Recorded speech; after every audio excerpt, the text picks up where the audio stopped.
4 दिनों तक महरौली के जंगलों की खाक छानने के बाद शुक्रवार की सुबह दिल्ली पुलिस की एक टीम अचानक गुरुग्राम जा पहुंची। वहां कुछ जगहों की तलाशी ली और फिर एक पॉलिथीन में कुछ सबूत लेकर वापस लौट आई। दरअसल दिल्ली पुलिस को श्रद्धा की लाश के टुकड़ों के साथ साथ उसके सर की भी तलाश है और पुलिस सूत्रों की माने तो बहुत मुमकिन है कि आफताब ने श्रद्धा के सर को कहीं दफना दिया हो। इस बीच श्रद्धा का एक दोस्त भी सामने आया और उसने आफताब और श्रद्धा की पिछले 2 सालों की पूरी कहानी सुनाई।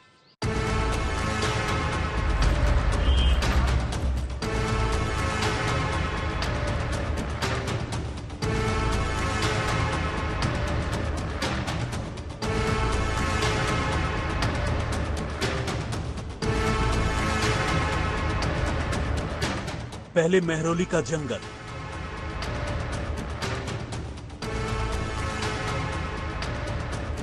फिर गुरुग्राम में तलाशी और इस पॉलीथीन में बरामद कोई चीज। इसके बाद देहरादून, ऋषिकेश और पता नहीं कौन कौन सी नई जगह।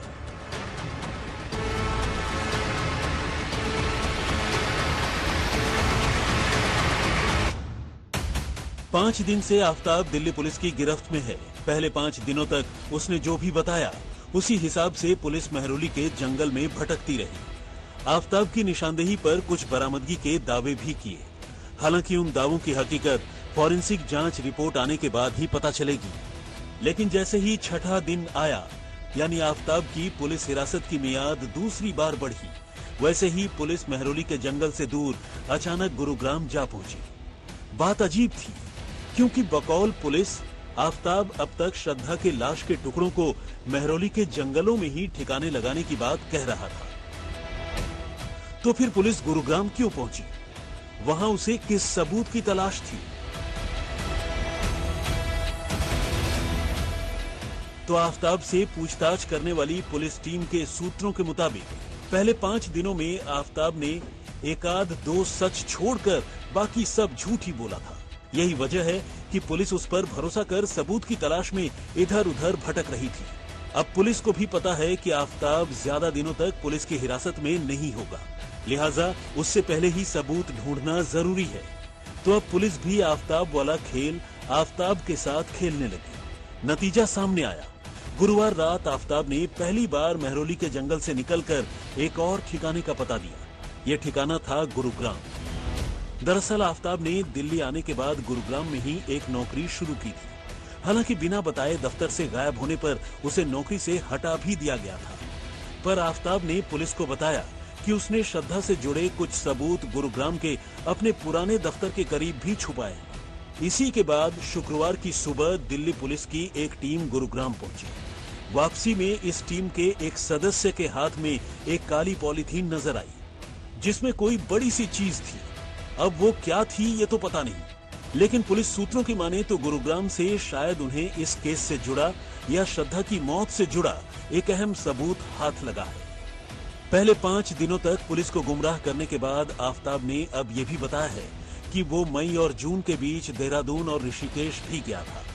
आफताब क्या वहां सिर्फ घूमने गया था या फिर श्रद्धा की लाश को ठिकाने लगाने? क्योंकि देहरादून की पहाड़ियों और ऋषिकेश की उफनती नदियों में सबूत का गुम होना या बह जाना ज्यादा आसान है। फिलहाल पुलिस इस बारे में आफताब से पूछताछ कर रही है। अगर कोई पुख्ता सबूत मिला तो बहुत मुमकिन है कि पुलिस की टीम उसे लेकर देहरादून और ऋषिकेश भी जा सकती है।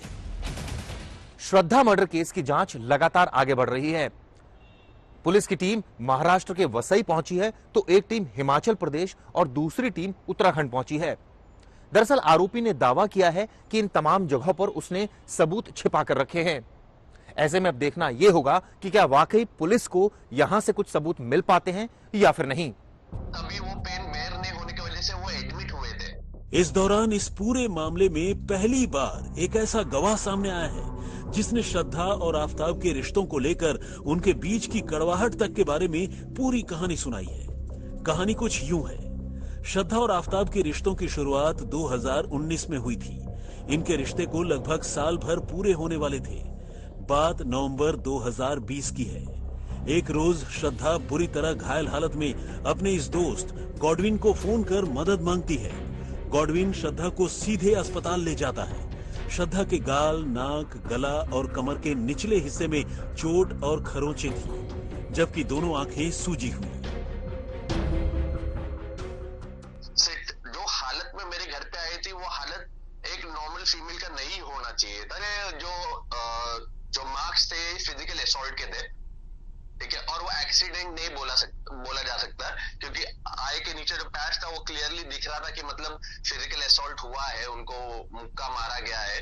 गले के नीचे यहाँ जो है लेफ्ट और राइट में पूरा चोक के मतलब पूरा ब्लड क्लॉट हुआ था उनका, और वो ज्यादा फेयर थे, श्रद्धा ज्यादा फेयर थी, तो क्लियरली मार्क विजिबल थे, ठीक है, और उनका जो लोअर वेस्ट है उधर भी उनको एक ब्लड क्लॉट हुआ था। गॉडविन ने यह बताया कि नवंबर 2020 में श्रद्धा को प्रताड़ित किया था आफ्ताब ने, उसे बुरी तरीके से जख्मी कर दिया था, जिसके बाद किसी तरीके से बचाकर श्रद्धा ने अपने बॉस करण से मदद मांगी। करण ने उन्हें गॉडविन का नाम बताया। गॉडविन श्रद्धा को तुलिंज पुलिस स्टेशन ले गया, महिला मंडल के पास ले गया और किसी तरीके से उसकी मदद करने की कोशिश की। उस वक्त श्रद्धा ने एक लिखित कंप्लेंट भी तुलिंज पुलिस स्टेशन में आफ्ताब के खिलाफ दी थी, पर आफ्ताब इसके बाद माफी मांगने लगा। आफ्ताब ने यह कहा कि वो ऐसा फिर कभी नहीं करेगा।